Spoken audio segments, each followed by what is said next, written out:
audience than that. And if you're engaged in making systemic changes, you need to have the sort of language that reaches a lot of people. Yeah.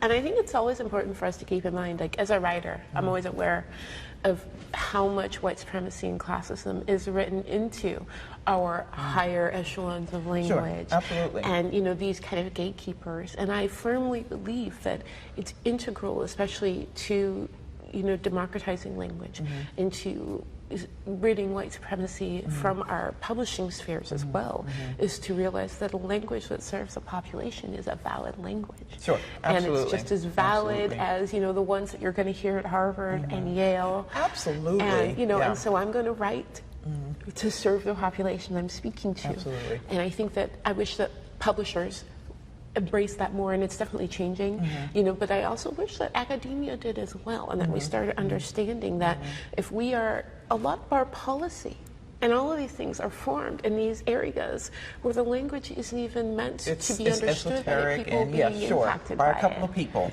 but it's impacting millions of people, and that's inherently problematic and discriminatory. Yes. It really is. It makes me think, for example, of I was talking about Freedom Summer in Mississippi, and I had my students look at a copy of the Mississippi voter registration form.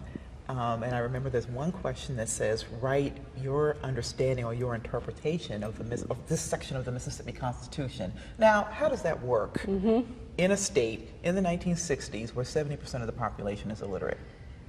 You know, that's intentional. Yes. That's intentional. I mean, of course, there are always some people, black and white, who can do this, but the vast majority can't.